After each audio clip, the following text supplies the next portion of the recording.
up, world? It's time for another THX Inc. Beer Time video at Boom Shakalaka. And as I've been promising, I promised you guys a craft beer lesson.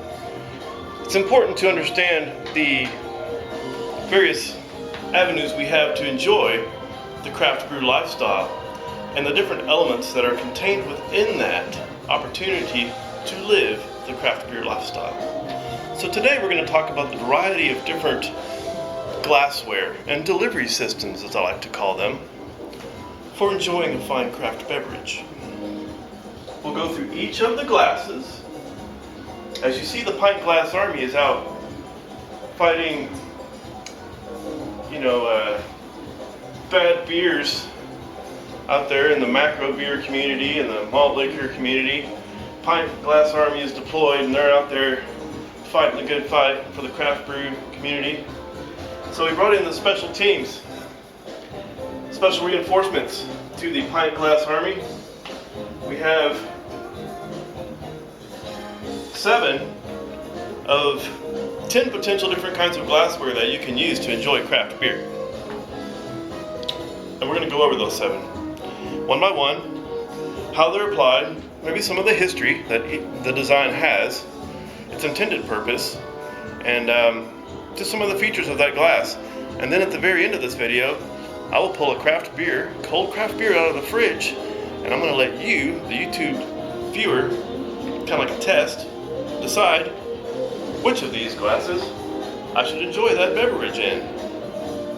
Alright, so with no further ado, let us get started with number 1.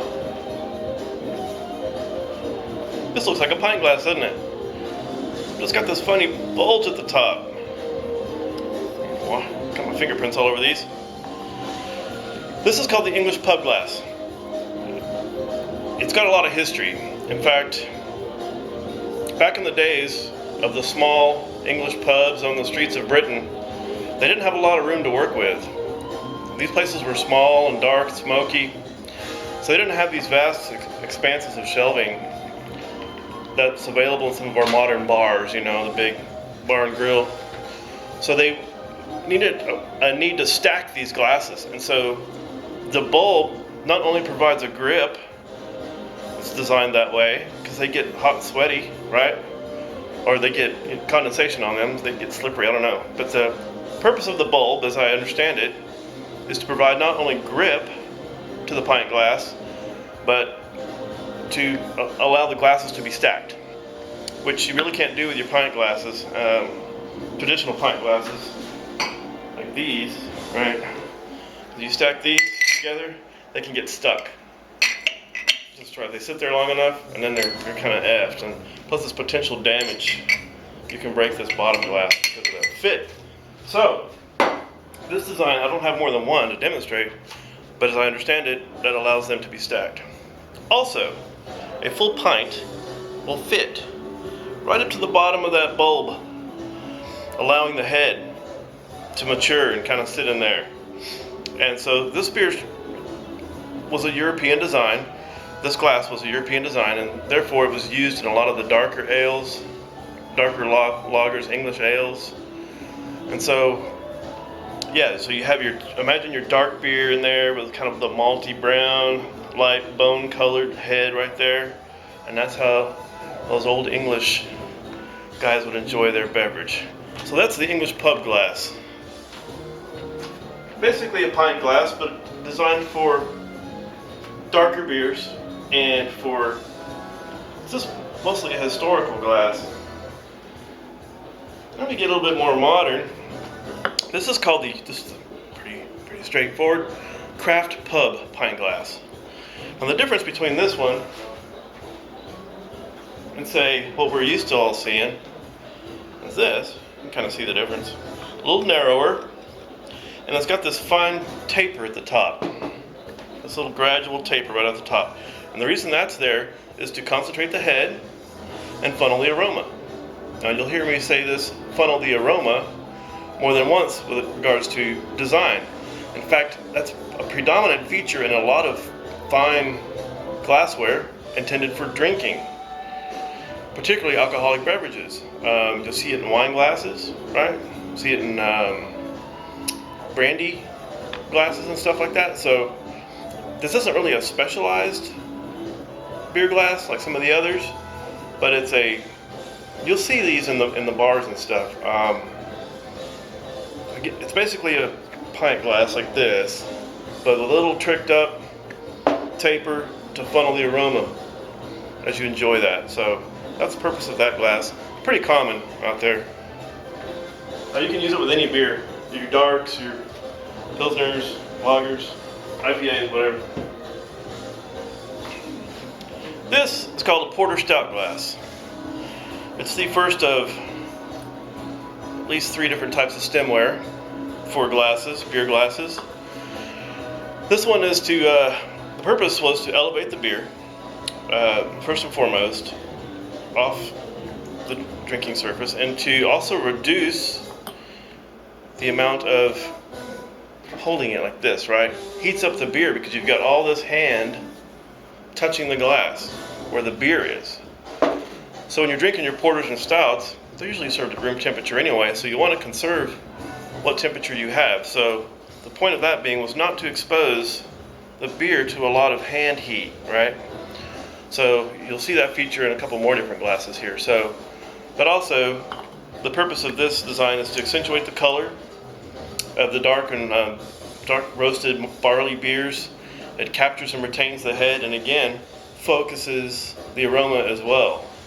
Now some of you out there in craft beer or community might be saying, man, that's a bunch of pussy stuff, just put it in glass and slam it or whatever, right? Well, did you know, and a lot of people will tell you this, experts in food, the restaurant industry, and craft beer world will tell you, in fact, doctors will tell you that smell is more than half our sense of taste. Our sense of taste is not dependent alone on the tongue and the palate. It depends a lot on the nose, which I have a lot of. So anyway, that being said, that's why glassware makers, craft beer brewers, wineries, distilleries favor specific glassware to accentuate the smell, because that makes their product taste better. Believe it or not, that's a fact. Check it out. The Pilsner glass. This is kind of one of my favorite looking glasses. I had a Pilsner the other night. I should have had this glass ready. I love the thick bottom base on it. The purpose of this design is to maintain the carbonation. When you're drinking a Pilsner, usually it's kind of like a champagne, right? You want to retain the bubbly. You pour that kind of stuff in one of these glasses, you'll notice sometimes that it gets flat after a few minutes. The head kind of goes away and the bubbles kind of fizzle out.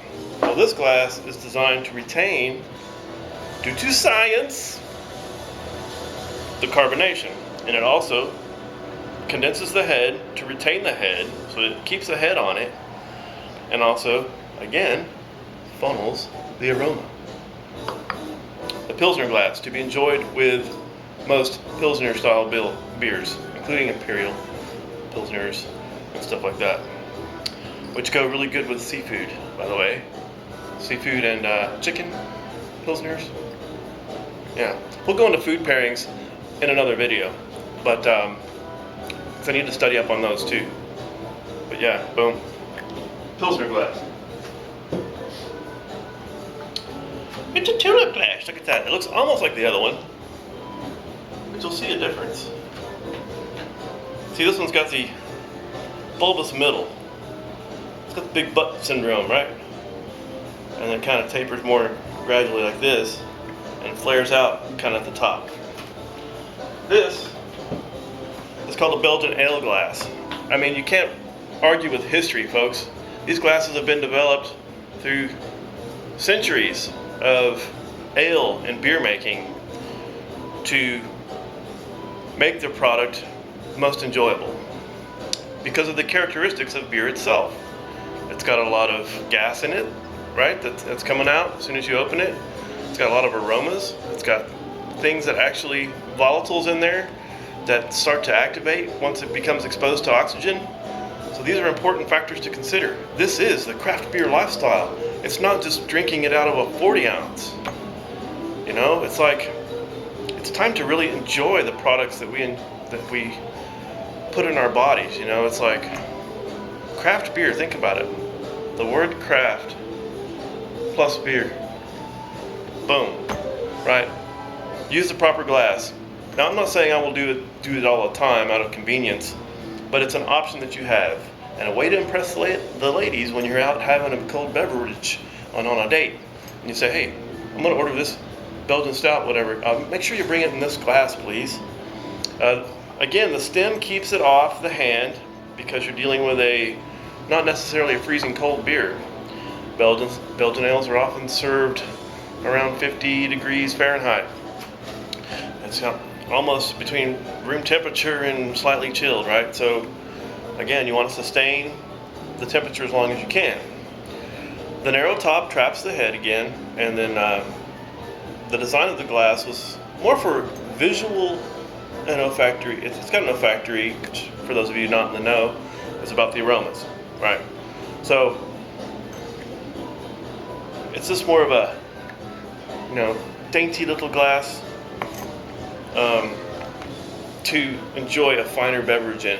If you're going to spend $14 on a bomber, don't pour it in a pint glass. Pour it in a respectable Belgian ale glass. So there you go. It's by design. Oh my gosh, this one's huge.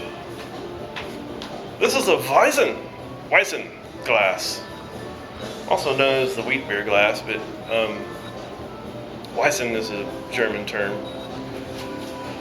So again, this stuff goes back way in history, folks.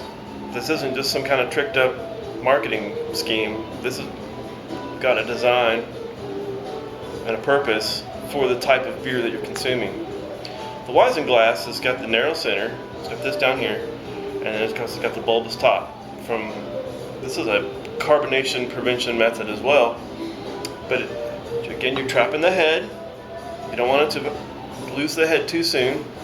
But the thing with yeast and Hefeweizen beers, as you know, or maybe you don't, the head's real thick, and it tends to grow after the pour. You'll pour it, and you're like, oh, okay, I got my head. Then as you're sitting there or whatever, and the beer warms up, it tends to continue to grow, right? So, and then you have an overflow problem. So the extra room on the top is to allow for that expanding head once it's been poured. And there you go. That's to be used in your Hefeweizens, primarily any sort of wheat-based beers. Maybe a shandy would be good in this too, but the shandy doesn't have a lot of head in it, as we found out recently. But anyway, that's your Hefeweizen glass.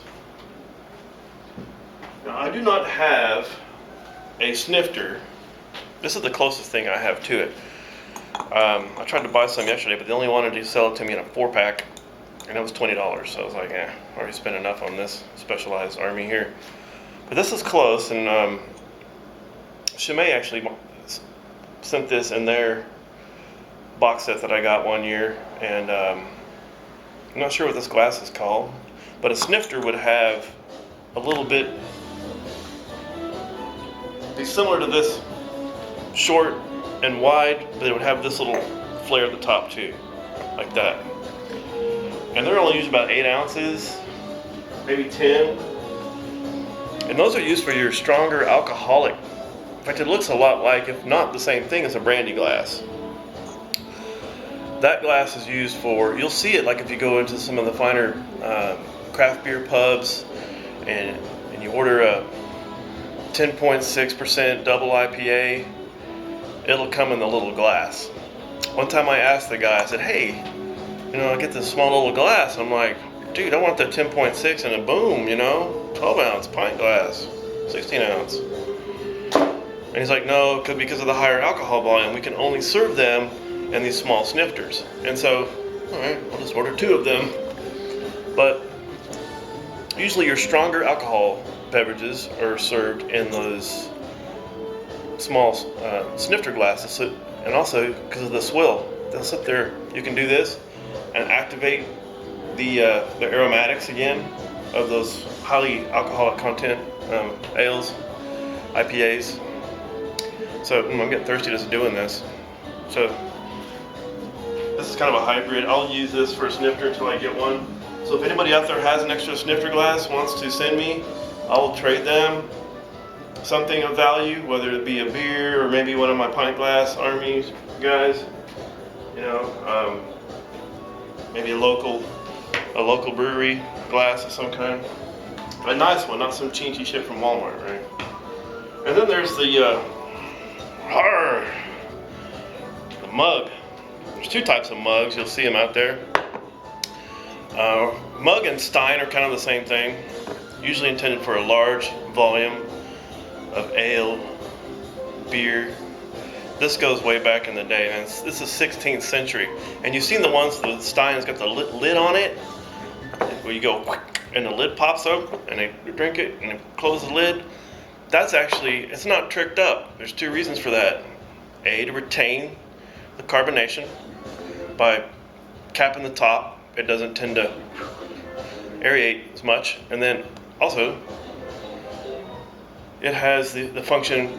In the 16th century, they literally thought that the bubonic plague, make sure I said that correctly, was caused by stuff getting in your beverage, your beer. And these guys drank a lot of beer back in those days. Probably a lot more than they drank water. Certainly more than they did milk or soda or any other. It was either water. We didn't have juice and milk, and well, they probably had milk to some degree. They didn't have juice and soda, you know, and all these tricked up manufactured beverages. They had water and beer. Beer is one of the first and oldest beverages ever made by mankind. And so therefore, the receptacles and drinking ware has evolved over the centuries. But yeah, the bubonic plague, they thought shit was getting in there, and they even made a law to where all drinking things had to have a lid on them at one point. So when you see one of those, it's just a very historical thing. Most people use these for ornaments, ornamentation, display purposes or whatever. I'm gonna put that up there. I don't know. Anyway, so there you have it. Boom. So at this point, I'm going to step out of the frame momentarily, and then I'm going to freeze frame this for just a little bit, and allow you, the user, to determine me which beer, which glass I should use. This might be a trick question. Hopefully not. I'm not sure if this is craft beer or not, but it's from Germany. The Schneider Weiss, tap number 7. This is from Schneider and Sohm, which is, as I believe, Germany's oldest brewery. And that's saying a lot, folks. Germany was making beers before the United States even existed, right? So,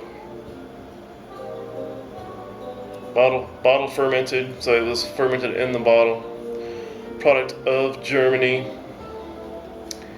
And this is a German Hefeweizen ale.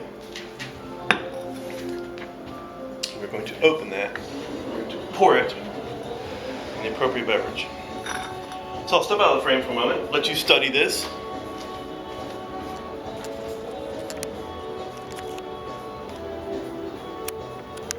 And you let me know which glass I should use.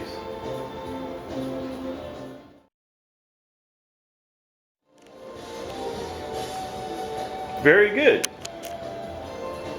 You chose the Hefeweizen glass.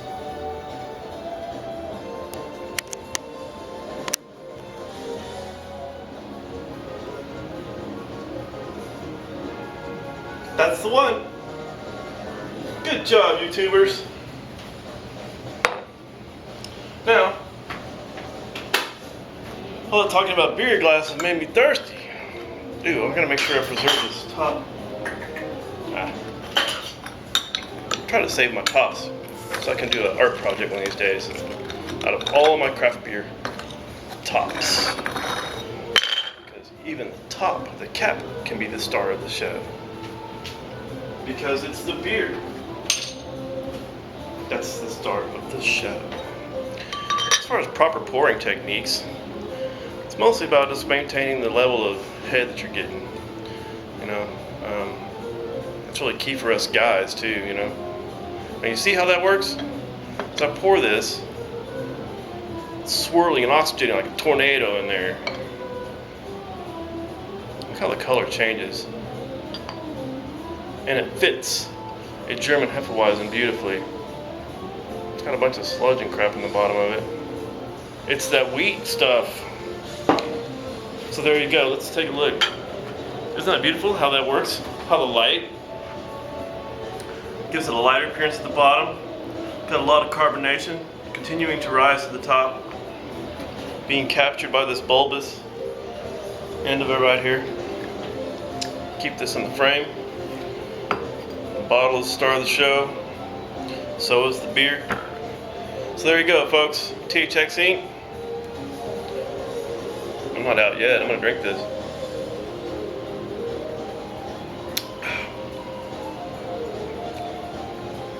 It's good. Better be good. Damn, Germans made it. They've been making that shit for 1,000 years.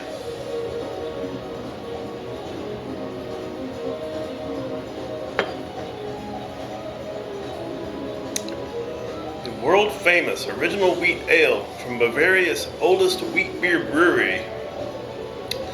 Carefully selected ingredients, skilled fermentation in open vessels, as well as fermentation and maturation in the bottle, guarantee the distinctive taste of an authentic wheat ale. ABV on this is about 5.4, which is about right. I mean, if you don't get your hefties that are all real strong.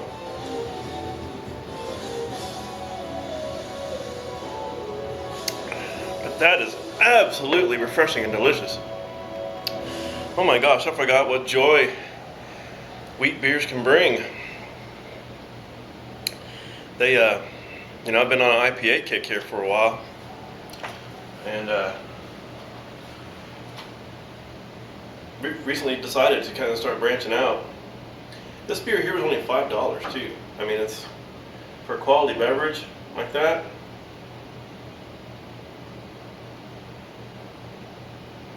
For the price of 2 malt liquors, you can have an authentic German beer with thousands of years of experience behind the recipe.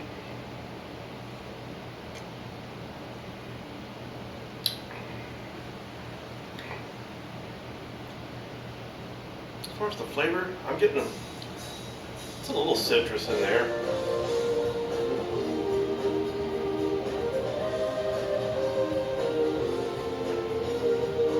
It's got great carbonation in the palate. It's not overwhelming.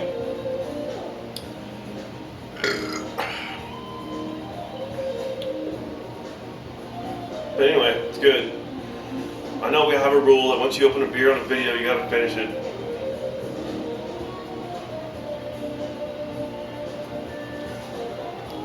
So I'll try to expedite this carbonation as much as I can. But then, again, my channel is going to start going in the direction of craft brew lifestyle. And that's going to involve a number of things. Perhaps some cooking shows. Did a little bit of that yesterday. Or just slight demonstrations. Not necessarily instructionals. But I'll do some instructionals like the glassware like I did today. And at some point in the future, I'm going to also do food pairings, just like I do with wine, right?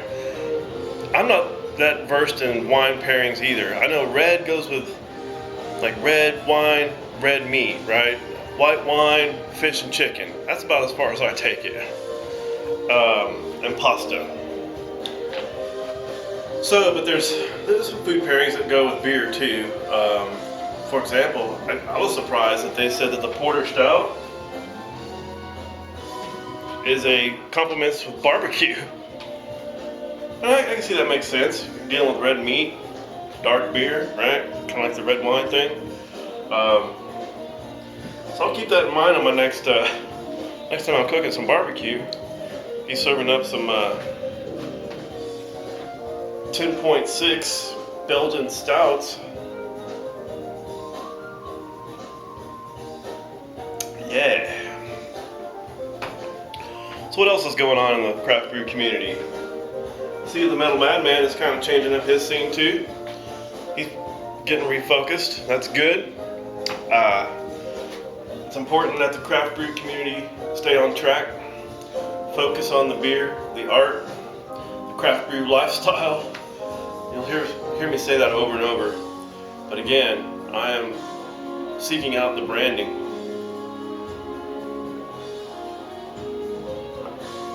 That my channel needs. And I think that's a good one. I'm going to be heading up to Dallas for a week to go to school. Still going to school, get my certification in industrial safety. Hopefully that'll help me get a job. Still looking for a job, so anybody who's looking for a manufacturing and industrial safety guy, I'm your man. Yeah. That's the point. I'm looking for a job, and I'm not milking the government teat, leeching off the system. That's just not me. It's not my style. I was born and raised to have a work ethic, to contribute to society through my talents and my offerings, and in return receive financial credits that I can apply to having a roof over my head and drinking craft beer. So there you go. Whew. Healthy belches with this stuff. So again, as we move forward, the Pint Glass Army, they're out fighting the good fight. Brought in the specialists, special ops, and I will occasionally use one of these glasses. If you guys want to trade glasses, we can do that too. I've already offered to trade up local Houston brews amongst the craft beer YouTubers out there. I've sent off my first pack to a YouTube user. Hopefully he will get them via the brown truck, provide a review shortly. And but any of you others out there too, I'm willing to talk about trades.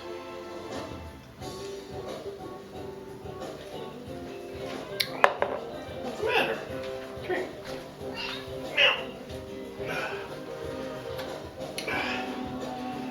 She's mad because she can't get in the laundry closet and get her food. You like the smell of that? What's that smell like? Oh, ooh, yum. I'm gonna spill it. This is Bastet. Miss Hissy Fits. Come on, go in there. So there you go, folks. I'm gonna end this video. It's gone too long, so I had to drink this beer.